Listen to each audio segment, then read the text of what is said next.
Barangay LS 91.1 Podcast. Barangay LS 91.1 Podcast.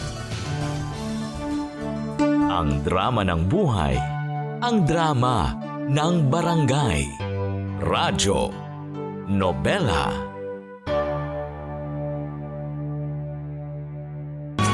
Tiwala at respeto ang madalas na pundasyon para tumibay ang isang relasyon. Hindi ito pwedeng mawala sa dalawang tao na magkarelasyon. Ikaw anong gagawin mo para maiwasan ang tuksong paulit-ulit na lumalapit sa'yo? Mga kabarangay, ito po ang programang Radyo Novela ng Barangay LS 91.1. Samahan niyo po si Mama Ganda para sa panibagong kwento na ating ibabahagi sa ating mga tagapakinig. Dito po sa Barangay LS 91.1, tunghayan natin ang unang bahagi ng sulat ng ating letter sender na si David. Radyo Nobela. Radyo Nobela.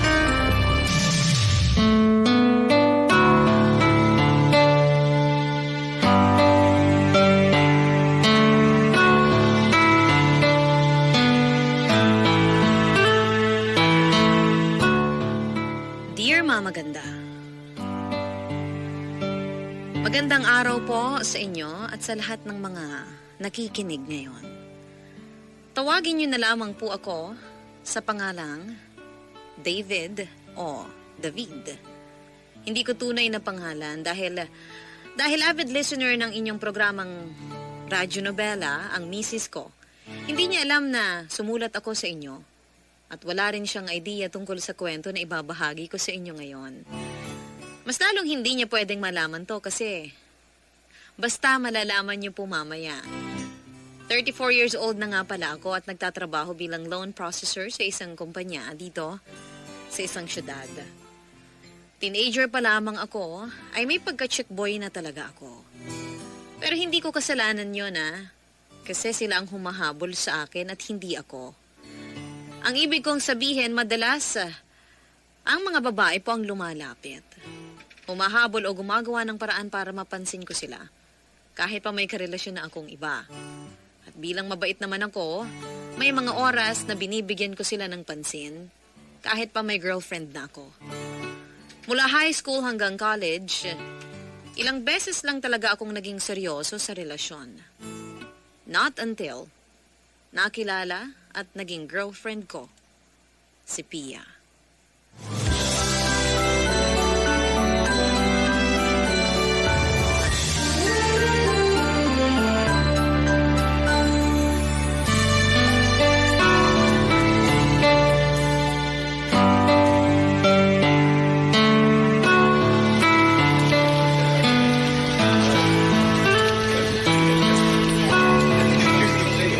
Pare, tara na!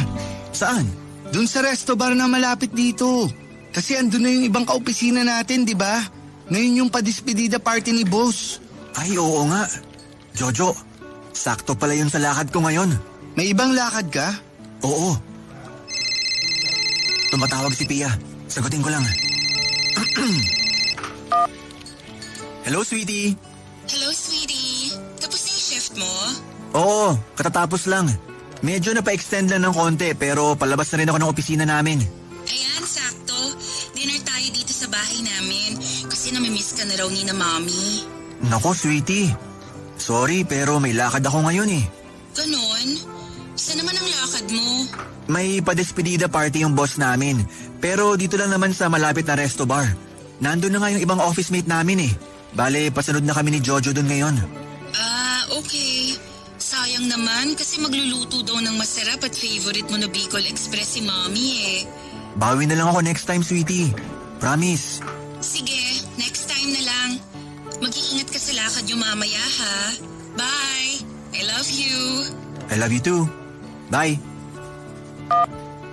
Oh, akala ko ba hindi ka sasama sa despedida party ni boss? Oo nga. Dahilan ko lang yon kasi may ibang lakad talaga ako mamaya. Eh saan ba talaga yung lakad mo? Wait lang, may tumatawag ulit. Si Winona. Winona? Sinong Winona? Tahimik ka lang muna, Jojo. Saglit lang, sagutin ko lang to. Hi, sweetie. Oh, sweetie, saan ka na? Paalis na ako dito sa opisina. Wala naman akong ibang dadaanan, kaya dyan na ako sa place mo diretso. Okay, good. Patapos na rin ako dito sa niluluto ko na seafood creamy pasta. Creamy ba talaga yan? Creamy! Kasi alam ko na mahilig ka sa creamy pasta. Sinadya ko rin damihan ng sauce para mas malasahan mo ang sarap. Ayos. Sakto kasi nagugutom na rin ako. Gusto ka nang makain yung mas-sauce na pasta mo, sweetie. Kaya nga bilisan mo na ang punta dito. Kailangan kumain ka muna ng marami, ha? Para may energy ka sa... Alam mo na. Nanggigigil na naman kaagad ako sa'yo. O sige na, baba ko na rin tong tawag para makalis na ako dito. See you mamaya. Bye! Dalawang sweetie pero magkaiba ng real name. Ayos ka, David ah. Ganon talaga. Para hindi ka agad ako mahuli ni Pia. Minsan kasi narorong send ako sa kanya eh.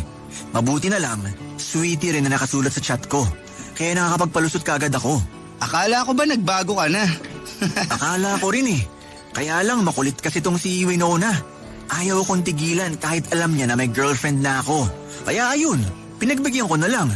Okay lang naman daw sa kanya na pangalawa lang siya sa buhay ko. Kay Pia, okay ba yan kapag nalaman niyang may pangalawa ka? Syempre hindi. Kaya hindi niya to pwedeng malaman. Uy, Jojo, kapag nag-chat si Pia sa'yo, sabihin mo lasing na ako. Kaya hindi na ako makareply sa kanya. Paano kapag bigla naman siyang tumawag tapos hinanap ka kasi gusto ka niyang makausap? Huwag mong sasagutin syempre. Replyan mo lang sa chat na mahinang signal sa resto bar, kaya hindi masagot ang tawag. Tapos, timbrehan mo na lang din ako kapag nag-chat o tumawag siya, para alam ko kung paano ko lulusutan. Sige na, Jojo. Alis rin ako. Naghihintay na rin kasi sa akin yung mas sauce at masarap na seafood creamy pasta ni Winona.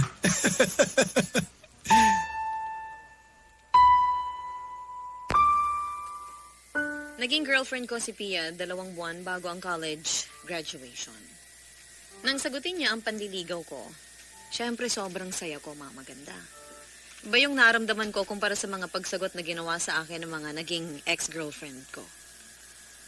Nakakahiya sa mga pagsagot na ginawa sa akin ng mga naging ex-girlfriend ko. 4 na buwan ko rin kasing niligawan si Pia. At akala ko, babaste din niya ako. Kasi talaga namang nahirapan ako sa panliligaw sa kanya. Ramdam ko na gusto niya ako, kaya lang ang priority niya ay yung pag-aaral niya. Academic scholar kasi si Pia at running for cum laude, kaya sobrang bihira ko siyang makasama sa isang date.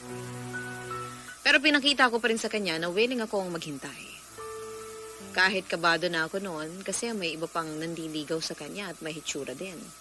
Tapos matalino pa kagaya niya. Sinabi ko sa sarili ko na bahala na, basta ang mahalaga, maipakita ko kay Pia na seryoso ako sa kanya. At na maging girlfriend ko siya, nangako po ako sa sarili ko na titigilan ko ng pagiging chick boy. Pero hindi pala yun ganun kadaling gawin, lalo na kung ang mga babae mismo ang lumalapit sa'yo. Nakilala ko si Winona sa isang resto bar kung saan kami dati gumigimik ng pinsan ko. Naramdaman ko kaagad na type niya ako dahil iba na mga tingin niya sa akin mula sa table nila ng mga kasama niya. Hanggang sa ayun na nga, maganda. Nagkaroon ng tuksuhan yung mga kasama namin. Kaya nang magkapalitan na kami ng pangalan at number ni Winona. Una pa lang, sinabi ko na sa kanya na may girlfriend ako. Ayos lang daw yun sa kanya kasi sobrang type niya raw talaga ako. At nagtuloy-tuloy na ang bawal na relasyon namin. Ang relasyon na hindi ko inaasahang mapuputol ng dahil sa isang aksidente.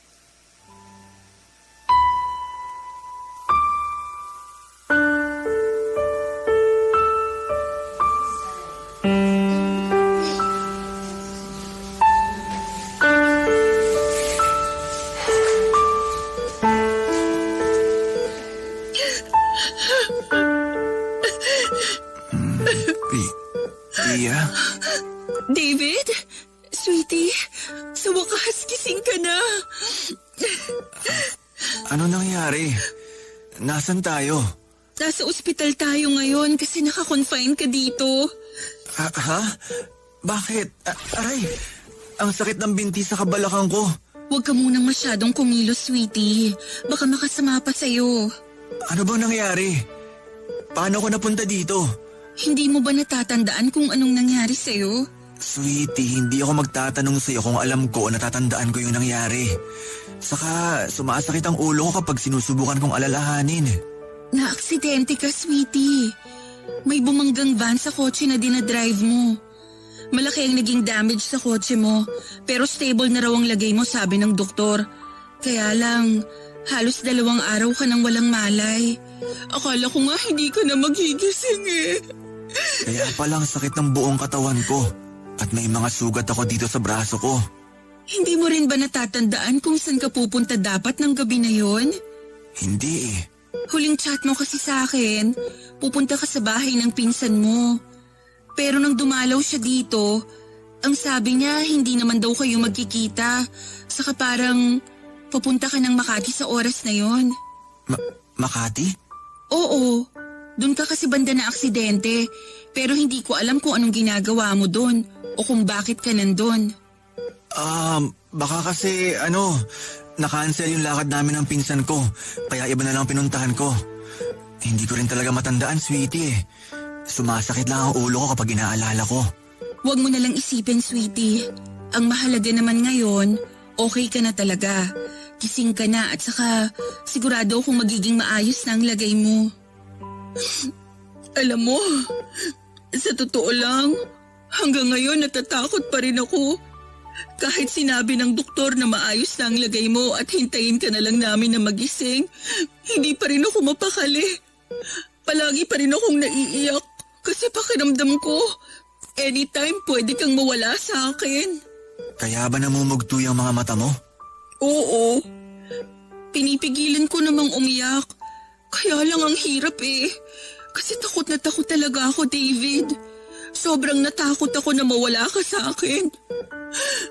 Sweetie, huwag ka na umiyak. Akin na yung mga kamay mo. Oh, nahahawakan mo ang kamay ko, di ba? Hindi malamig at sakto lang ang init. Ibig sabihin, buhay na buhay pa ako at matagal pa akong mamamatay. Sweetie naman! Huwag ka nga magsalita ng tungkol dyan. Pinapangiti lang kita. Alam mo naman na ayokong umiiyak ka ng dahil sa akin. Kitang-kita kasi yung pamumugto ng mga mata mo. Tsaka ang lalim din ng eye bags mo. Mula yata na maaksidente ako, hindi ka pa natutulog. Gusto ko kasi na ako yung kauna-unahang makikita mo kapag nagising ka na, sweetie. Kaya hindi talaga ako umuwi ng bahay namin. Nagpadala lang ako ng damit na pamalit kay mommy. Sweetie, sorry ah. Bakit ka naman nagsusorry? Wala lang. Pakiramdam ko kasi ang laki ng kasalanan ko. Napagod at napuyat ka dahil sa nangyari sa akin.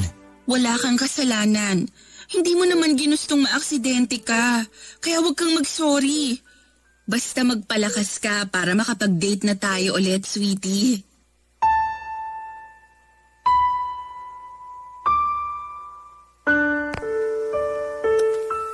Nung una, wala talaga akong matandaan kung saan ba ako pupunta ng gabing maaksidente ako.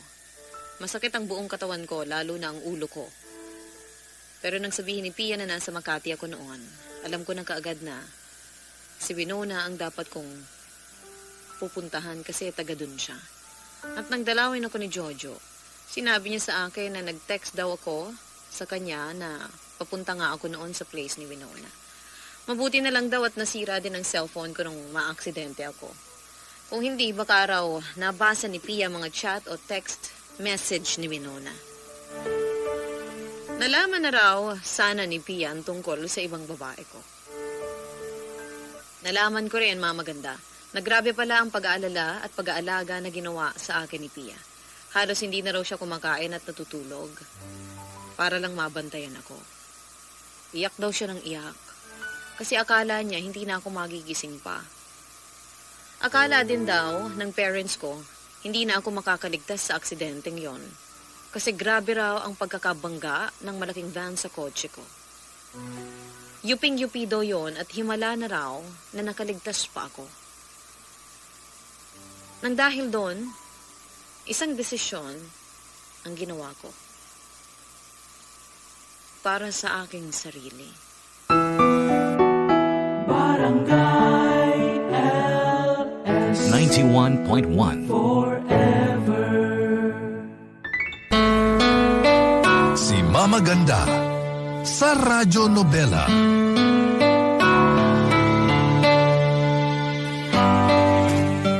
Nang ma-discharge ako sa ospital, sinabi ko sa sarili ko na itatama ko na ang lahat ng maling ginagawa ko. Kasama na nga doon yung maling relasyon namin ni Winona. Pinuntahan ko siya sa place niya at aalala niya akong niyakap. Nabalitaan niya raw sa pinsan ko ang nangyari sa akin. Hindi naman niya ako madalaw kasi alam niya na nandun si Pia at ayaw niya po ng gulo. Sinabi ko na okay na rin na hindi niya ako pinuntahan kasi ayaw ko talagang malaman ni Pia ang tungkol sa amin. Doon ko na rin po sa kanya kinailangang sabihin na tinatapos ko na ang namamagitan sa aming dalawa. Ayaw niyang pumayag pagkatapos kong sabihin yun sa kanya. Hindi naman daw siya nanggugulo sa relasyon namin. Okay nga lang daw sa kanya na tinatago ko siya kaya hindi ko raw kailangang tapusin ang lahat sa amin.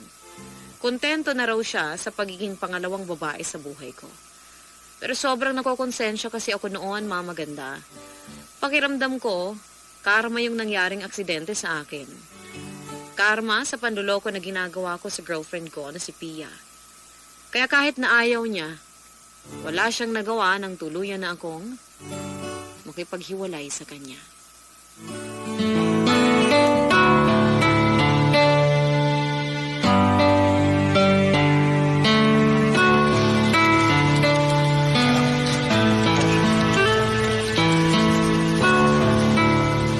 David, na-email ko na sa'yo kanina yung report na pinapaulit sa akin ng supervisor natin.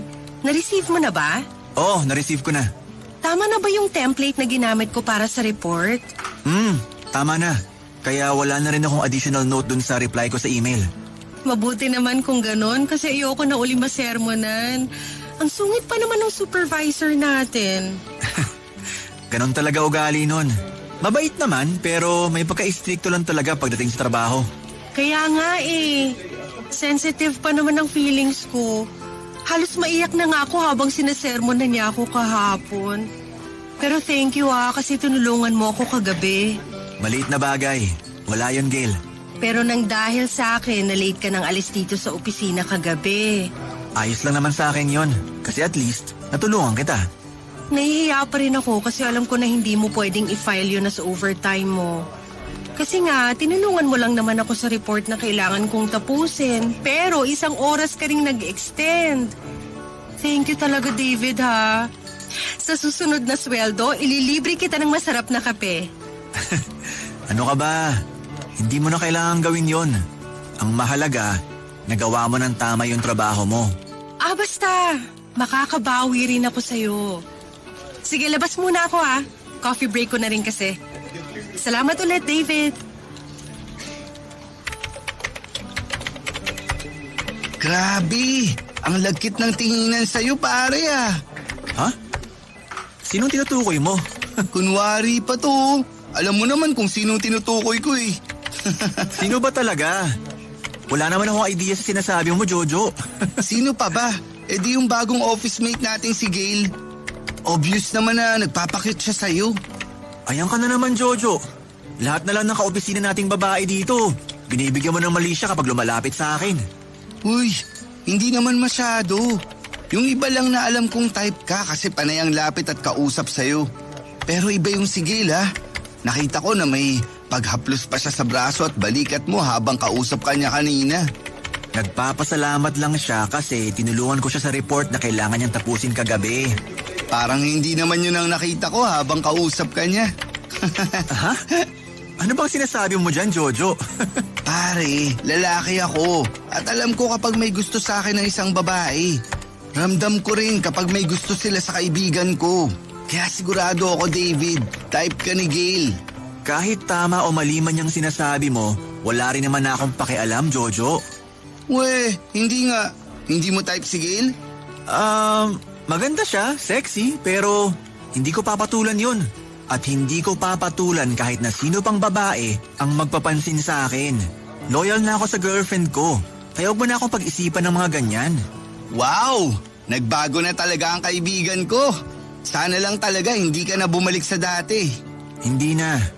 Kasi marami ako na-realize mula nung maaksidente ako. Kasama na doon yung dapat hindi ko sinasaktan si Pia. Kasi wala siyang ibang ginawa kundi ang mahalin ako.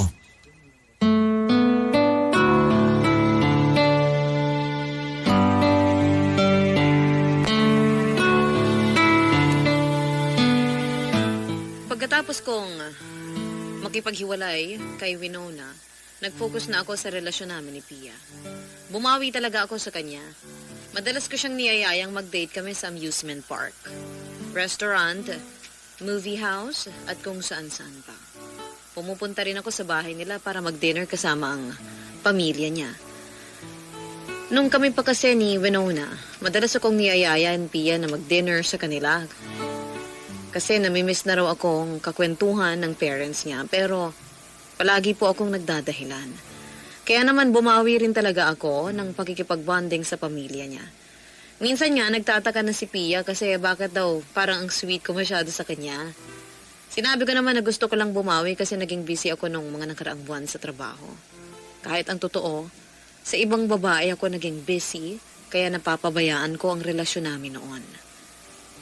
Bago pa lang si Gail sa opisina namin, pero dama ko kaagad ang malagkit na tingin niya sa akin. Kapag kinakausap niya ako, may paghaplos pa nga siya madalas sa braso ko. Pero sa ibang kaopisina namin, hindi naman po niya yun ginagawa. Pero hindi ko rin yun pinansin at pilit ko rin hindi binigyan ng mali siya. Lalo na nung nalaman ko na may asawa at 2 anak na pala siya. Isa pa, wala na sa isip ko noon ang lokohin pa ang girlfriend ko. Gusto ko nang tanggalin sa sarili ko ang pagiging chick boy. Pero minsan talaga, Mama Ganda, nasusubok ng panahon ang katatagan ng loyalty naming mga lalaki.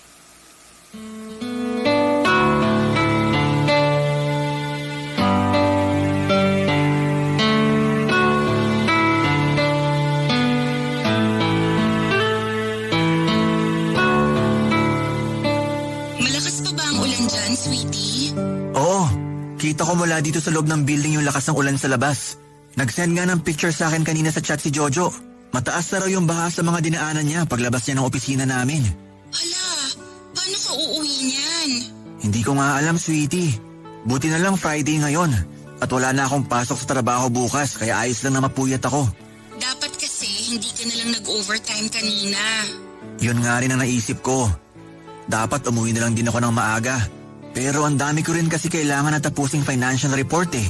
Ayoko naman mag-rest day overtime, kaya pinilit kong tapusin kanina. Pero kumain ka na ba? Hindi ka pa yata nagdi-dinner eh. Hindi pa rin naman ako nagugutom, sweetie. If ever man na magutom ako, may cup noodles at biskwit naman sa vendo machine sa pantry. Ay, kailangan ko na rin palang ibaba tong tawag kasi malapit na may empty batang cellphone ko. Wala pa naman akong dalang charger. Ay, okay, sige. Mag-iingat ka dyan, ha? Update mo lang ako mamaya. I love you, sweetie. I love you too. Bye. David, coffee Uy, Gail. Kinuha kita sa vendo machine sa pantry. Thank you. You're welcome. Nag-overtime ka rin pala kanina? Oo, ayoko kasi masabon ng sermon ng mga boss natin sa Monday kapag nag-iwan ako ng trabaho ngayon. At ayoko rin na mag-rest day overtime kaya tinapos ko na lahat kanina. Daming kailangan tapusin, no? Ganito talaga dito sa opisina kapag last week ng buwan. Medyo sumakit nga ang ulo ko dahil sa mga trinabaho eh. Talaga? May gamot ako dyan, gusto mo? Hindi, okay lang kasi hindi naman na masakit ngayon. Grabe, ang lakas ng ulan sa labas. Kaya nga eh. Stranded tuloy tayo dito sa opisina. Napansin mo ba na ilang beses nagpatay bukas ang ilaw kanina? Oo. Medyo humihina na yata ang generator dito. Luma na rin kasi tong building. Kita mo nga, walang CCTV camera dito sa loob ng opisina. Alam mo, sa totoo lang, Nagulat nga ako sa itsura nitong building sa loob. Kasi ang ganda ng itsura sa labas, tapos pagdating dito sa loob, parang pwedeng gamiting location sa horror movie. Sinabi mo pa. Ewan ko ba naman sa management nitong building, napakakuripot. Mabuti na lang malakas ang aircon, kaya okay pa rin magtrabaho. Tapos ang lakas pa ng ulan sa labas, kaya iba rin talaga ang lamig ngayon. Kapag ganito kalamig ang paligid, ibang trabaho yung pumapasok sa isip ko. Anong ibig mong sabihin? Ano pa ba? E di, trabaho sa kama. Kung kasama ko lang ang asawa ko ngayon, sigurado na buong magdamag kami nakakulong sa kwarto. Ay, nakakamiss tuloy siya kasi ilang taon na rin siyang nagtatrabaho sa abroad. Kayo ba ng girlfriend mo, mahilig din kayong magkulong sa kwarto? Sakto lang. Kasama niya kasi yung parents at mga kapatid niya sa bahay nila. Kaya bihira ko lang siyang masolo. Ang lungkot naman nun. Sa gwapo ng mukha at ganda ng katawan mo, parang ang sarap mong paungulin sa kama. Actually, yan nga rin ang sabi ng mga ex-girlfriend ko. Kaya gustong-gusto nila kapag magkasama kami. Sila talaga ng katrabaho sa kama. Sakto pala kasi yan din ang gusto kong gawin ngayon sa'yo, David. Nung unang malaman ko kay Jojo na may asawa at anak na pala si Gail, nagulat talaga ako kasi hindi yun halata sa kanya. Sa kurba ng kanyang katawan, hindi mababakasan na may 2 na siyang anak. Maputi rin siya, tapos matangkad pa. Hindi siya makapal maglagay ng makeup sa mukha, pero ayos lang kasi natural ang ganda niya at ang kinis ng kanyang mukha na may singkiting mga mata, matangos na ilong at manipis na mga labi. Aaminin ko, attracted na rin talaga ako kay Gail nung una pa lang. Lalo na nung naramdaman ko ngang nagpapakute siya sa akin. Sadyang pinipigilan ko lang kasi gusto ko na talagang lumayo sa tukso. Gusto ko nang maging loyal na boyfriend kay Pia. Pero sa pag-init ng usapan naming dalawa, nang ma-stranded kami sa opisina, tuluyan din akong bumigay at nagpatalo sa init ng katawan na aming nadarama. Hanggang sa hindi ko na nga natanggihan. Ang mga halik na yon, natuluyan ng nauwi sa isang mainit na tagpo.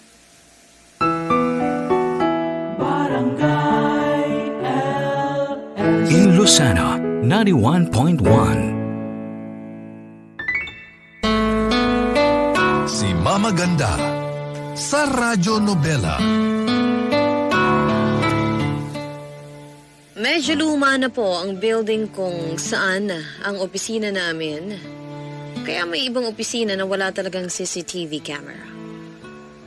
Kasama na doon yung opisina kung saan unang beses na may nangyari sa amin ni Gail.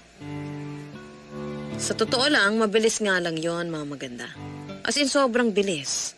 Pero masasabi ko na nag-enjoy ako kasi nandun yung excitement na kailangan naming bilisan bago may sumilip na gwardya sa opisina. Yun din ang unang pagkakataon na may babae akong nakasiping na may asawa at anak na. At masasabi ko na totoo nga ang naririnig ko na magaling sila pagdating sa kama. Pagdating sa romansahan. Kaya naman nasundan ang pangyayaring yon sa amin ni Gail. Wala kaming relasyon pero palaging may malaswang nangyayari sa aming dalawa. Doon nagsimula ang pagsisinungaling kong muli kay Pia para lang makasama ang kaopisina ko. Kung ano-anong dinahilan ko sa kanya sa tuwing hindi ako makakasipot sa date namin. Muli kong na-realize isang araw na mali talaga ang saktan ko ang babaeng sobra akong minamahal at tapat sa aming relasyon.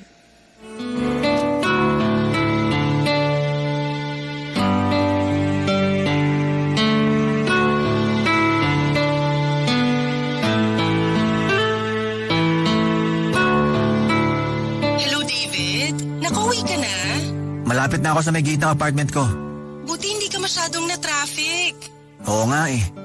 Gusto ko na rin kasi magpahinga.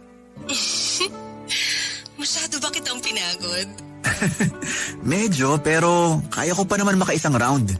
Kung hindi nga lang tumawag yung anak mo at hinahanap ka na sa inyo, mag-i-extend pa tayo sa motel kung saan tayo naka-check-in.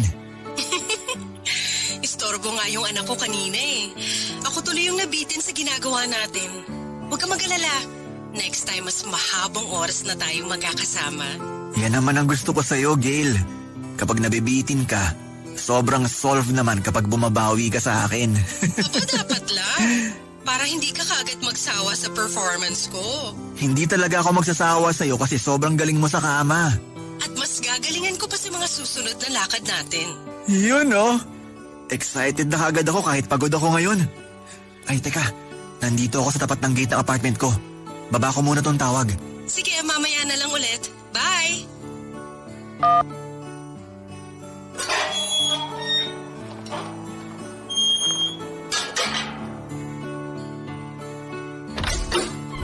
Surprise! Sweetie? Happy anniversary, sweetie! Teka, ngayon na bang anniversary natin? Di ba bukas pa?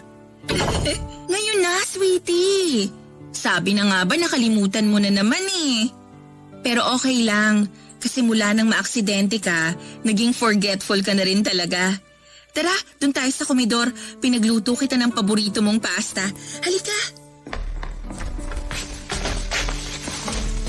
Ang dami namang pagkain dito sa lamesa. Lahat yan paborito mo. Roasted chicken, buko salad, meatball pasta. Saka bumili na rin ako ng chocolate cake para makumpleto yung celebration natin ngayon. Ikaw ba nagluto ng lahat ng yan? Yung meatball pasta lang, sweetie. Yung iba pinadeliver ko lang din kanina kasi naglinis din ako dito sa apartment mo. Ang alikabok na rin kasi saka medyo makalat na. Ibig sabihin hindi ka talaga umuwi dun sa bahay ng lola mo? Oo, sinabi ko lang yun kanina. Para malaman ko kung natatandaan mo ba kung anong meron sa araw na to. Pero nung naramdaman ko na nakalimutan mong anniversary natin ngayon, kasi nga may rest day, overtime kayo sa opisina, dumiretso na ako dito para i-prepare tong surprise ko sa'yo. Nagustuhan mo ba? Sobra. Thank you, sweetie ah. Ay teka, may regalo pa pala ako sa'yo. Eto oh, buksan mo na tong maliit na kahon. Sige.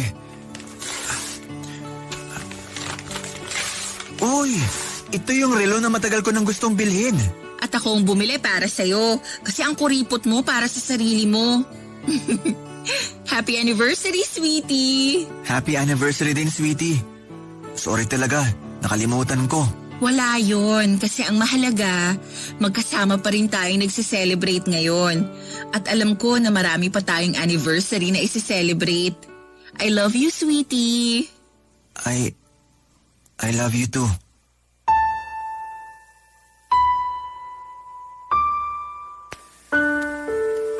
Ako ang first boyfriend ni Pia.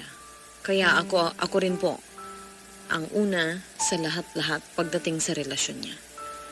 Pakikipagrelasyon niya. Hindi ko nga akalain na papayag siyang may mangyari sa amin noong first anniversary namin. Sobrang hinihin niya kasi tapos galing pa sa conservative family.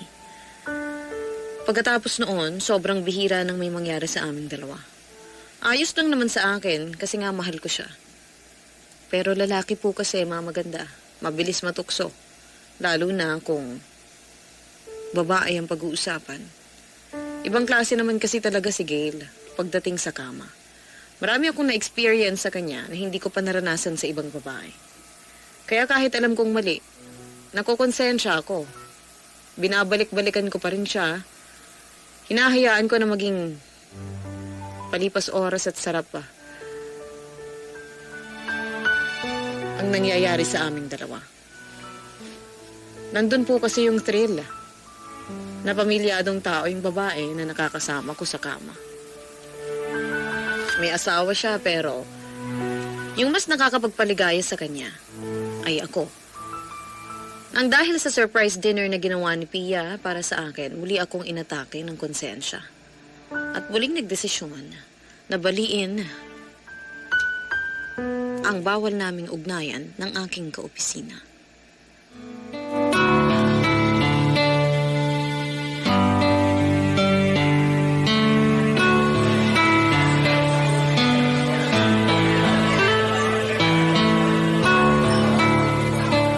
David, kanina ka pa rito sa coffee shop? Hindi naman, medyo kadarating ko lang din. Sorry, medyo na-late ako. Ang traffic kasi.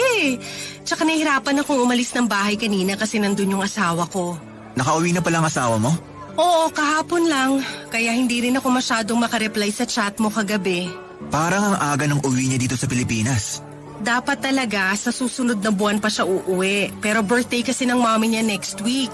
Gusto niya makasama sa celebration kaya nagpabook na siya pa uwi ng maaga. Ah, okay. Kaya naman pala. Paano ka nga pala nakaalis sa inyo? Linggo ngayon at wala tayong pasok sa opisina. Sinabi ko sa kanya na may rest day overtime tayo. Ginaya ko yung mga palusot na binibigay mo sa girlfriend mo. Mukhang effective din sa'yo ah. Oo, naniwala rin naman kagad siya. Saan pala tayo mag-check-in ngayon? Yung malapit lang din dito para hindi ako mahirapan pa uwi. Tsaka mas marami tayong oras. Isang linggo rin tayong hindi nakapag-date kasi ang daming kailangan tapusin sa opisina. Tapos kagabi, wala rin naman nangyari sa amin ng asawa ko. Pagod daw kasi siya sa biyahe kaya natulog lang talaga siya buong gabi. Pero ayos lang naman sa akin kasi mas masarap ka pa rin kesa sa kanya. So saan motel nga tayo pupunta? Hindi tayo magmo-motel, Gail. Ha? Bakit ka nakipagkita sa akin ngayon? Nahirapan pa naman akong umalis ng bahay kasi akala ko gusto mo na may mangyari sa ating dalawa at namimiss mo na rin ako. Kaya ako nakipagkita sa'yo kasi may gusto sana akong sabihin. Ano yun? Parang bigla ka namang sumeryoso dyan. Gail, gusto ko sanang tapusin na natin tong ginagawa natin. Teka, ano ulit yung sinabi mo, David? Gusto ko nang itigil na natin yung panloloko natin sa asawa mo at sa girlfriend ko. Bakit? Ano nangyari at bigla yung pumasok sa isip mo? May nagawa ba ako na hindi mo nagustuhan? Nagsawa ka na ba kaagad sa akin? Palagi ko namang ginagalingan ng mga pagtatrabaho sa kama kaya saan ba ako nagkulang? Ano, David? Wala kang kasalanan, Gail. Mas lalong walang kulang sa'yo. Ang totoo, nagigilty na kasi ako sa ginagawa natin. Naisip ko na sobrang bait ni Pia para patuloy ko pa siyang lokohin. Tsaka ayoko ring mawala siya sa akin. Kapag nalaman niyang tungkol sa ginagawa natin, sigurado ako na hindi niya ako mapapatawad. Gail, sorry. Alam ko naman na mali talaga to sa umpisa pa lang. Kaya sorry talaga. Sorry kung kailangan ko ng... Buntis ako. Ha? Ang sabi ko buntis ako at syempre ikaw ang ama. Teka, paano nangyari yun? Palagi naman tayong... Palagi may nangyayari sa ating dalawa at ni minsan hindi tayo gumamit ng proteksyon. Alam mo yan, David. Pero huwag ka mag-alala. Kasi hindi ko ipapaako sa iyong responsibilidad nitong magiging anak natin. Anong ibig mong sabihin, Gail? Ayaw mong masirang relasyon niyo ni Pia, di ba? Ganon din ako. Ayokong masira ang pamilya ko. Kaya sige, pumapayag na ako sa gusto mo mangyari na tapusin ang lahat sa ating dalawa. Kalimutan na natin kung ano man ang namagitan sa atin. At kalimutan mo na rin ang tungkol sa sinabi ko sa magiging anak natin. Kasi lalaki siya na ang asawa ko ang kikilalanin niyang totoong tatay niya.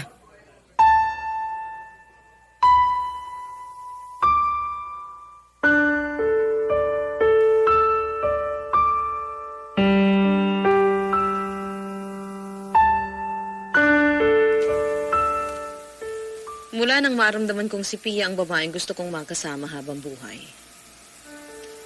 At maging nanay ng mga anak ko. Kahit kailan ay hindi na yun nagbago. Oo, nagkakaroon ako ng ibang babae noon. Pero si Pia pa rin ang nag-iisang tao na gusto kong pakasalan. Hindi pumasok sa isip ko na ipagpalit ko siya sa iba. Maraming kulang sa kanya at marami ring babae ang mas lamang sa kanya. Pero hindi yun dahilan para hindi ko siya mahalin. Ganun pala talaga ang puso kapag tumibok at nagmahal. Walang pinipili na kahit sino. Mabuti na lang nang sabihin ko kay Gail na gusto ko nang tapusin ang kung ano man ang namamagitan sa amin, kaagad siyang pumayag. Sakto kasi umuwi na rin pala ang asawa niya. Hindi na siya mangungulila pa o magiging mapaghanap. Pero ang hindi ko inaasahan noon, yung ipaalam niya sa akin na nagdadalang tao siya at ako ang ama. Saglit lang talaga akong natulala at naguluhan noon sa kung ano ang dapat kong isagot sa kanya. Kung hindi niya pa sasabihin na hindi na ako dapat mamroblema pa, hindi yun maaalis sa isip ko. Isang buwan ang lumipas, nag-resign na ako sa trabaho. Hindi na kami nakapag-usap pero ang narinig ko sa ibang kaopisina namin magtatayo siya ng negosyo kasama ang asawa niya. Ako naman pinilit kong hindi magpa-apekto sa sinabi niya tungkol sa pagbubuntis niya. Inisip ko na okay na rin ang desisyon niya para tuluyan ng maayos ang lahat sa amin ni Pia. Pero tuluyan na rin po ako makabawi sa kanya, Mama Ganda. Kasi alam ko na kapag nalaman niyan tungkol sa pagbubuntis ni Gail, sigurado ako na hindi ako mapapatawad ni Pia. Kaya tinago ko talaga yon sa kanya. At wala akong balak sabihin ang kahit ano pa. Ngayon, Mama Ganda, 7 taon na po kaming kasal ni Pia. Pero wala pa rin kaming anak. Ang sabi naman ng mga doktor, pareho kaming walang diferensya ni Pia. Perfect timing lang daw ang kailangang hintayin. Solong anak pa naman ako, kaya gusto ko talaga noon na magkaroon na kami ng anak. Maraming anak. Pero pinagdarasal ko kahit isang anak lang ay okay na sa akin. Basta yung galing sa dugo at laman naming dalawa ng asawa ko. May mga oras tuloy na hindi ko mapigilan na mag-stalk sa Facebook profile ni Gail, kung saan karamihan ay nakapublic ang mga post niya. Nakikita ko sa mga post ni Gail ang litrato ng bunso niyang anak. Ang anak niya na alam kong anak ko rin. May mga oras tuloy na sobra akong nagigilty at para bang gusto kong puntahan si Gail para yakapin ang anak namin. Gusto kong damhin ang yakap ng anak ko. Pero pinipigilan ko lang ang sarili ko dahil may napag-usapan kami. At ngayon, naguguluhan ako kung dapat ko bang itago ang lahat kay Pia o oras na para malaman niya ang nakaraan. Salamat po. Gusto ko pong humingi ng payo sa inyo tungkol sa sitwasyon ko. Sana kahit paano nakapag-iwan to ng aral sa ating mga kabarangay. Ako po ang inyong forever kapuso, David. Ang drama ng buhay, ang drama ng barangay. Radyo, nobela.